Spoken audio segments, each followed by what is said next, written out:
There are two thrust levers installed. They're manually positioned by the pilot and are never automatically positioned.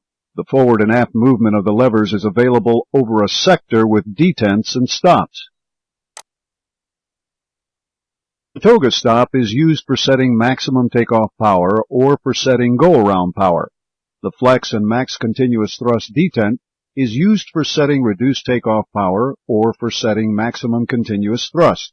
The climb detent is selected after takeoff for normal operations. This action sets thrust for climb and activates the auto thrust system. The thrust levers remain in this detent until landing, and auto thrust sets power as required. Now, during landing, when the pilot needs to retard the thrust levers must be manually retarded to the idle stop. The idle stop is an intermediate stop that may be overridden on the ground by lifting the reverse levers, and then the pilot can move the thrust levers further aft into the reverse thrust range. Thrust reverse may be varied between idle at the reversed idle detent and maximum at the max reverse stop. After reversing, the idle stop is reset when the thrust levers are advanced forward of the idle stop to reset the stop. After resetting the idle stop, the pilot will again move the thrust levers full aft to the idle stop for taxi. Slight forward movement of the thrust levers is used during taxi as required to generate the necessary taxi thrust.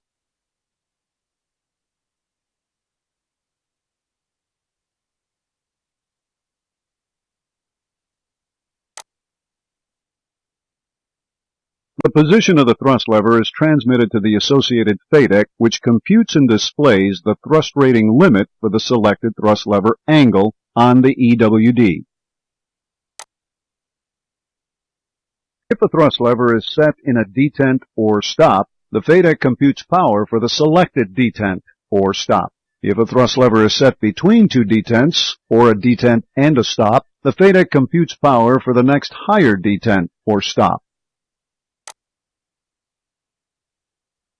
The thrust control operates in the manual mode or the auto thrust mode. The manual mode provides conventional throttle operation with the FADEC setting power according to the thrust lever angle selected by the pilot. Therefore, in manual, the pilot controls thrust by moving the levers between the idle and toga stops. Read the pop-up details about the manual mode operating conditions.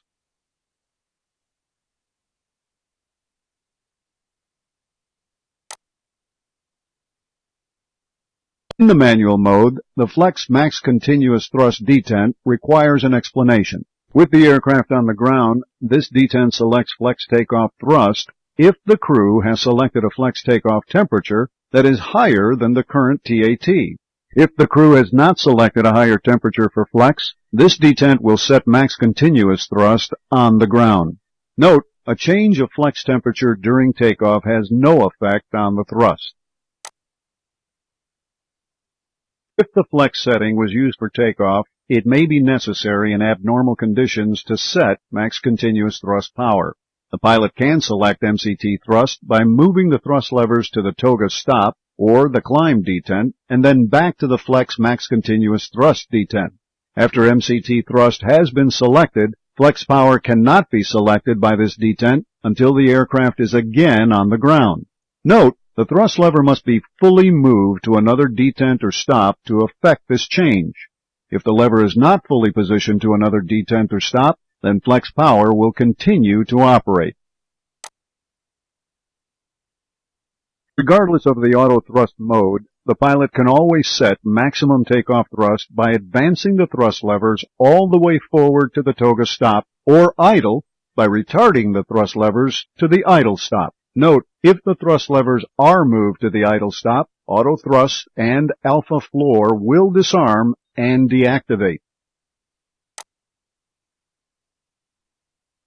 The auto thrust mode normally engages when you move the thrust levers to the climb detent after takeoff. The levers remain in this position until landing, and the FMGC controls the necessary thrust as selected by the various modes on the Flight Control Unit, or FCU.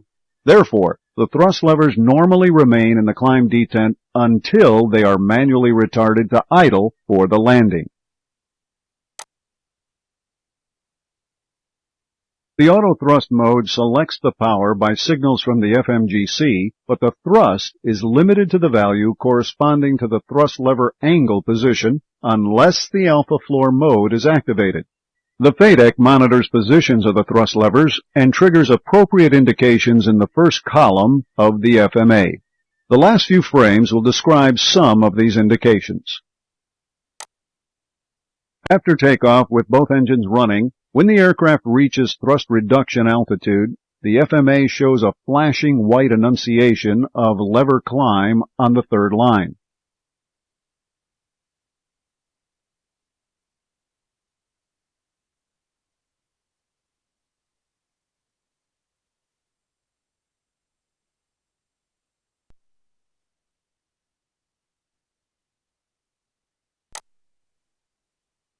After takeoff with an engine failure, when the speed reaches the green dot, the FMA shows a flashing white annunciation of lever max continuous thrust on the third line. During normal operations, an amber display of lever asymmetric appears on the third line if auto thrust is active with both engines running and one thrust lever is set out of the climb detent. Now, let's answer some questions.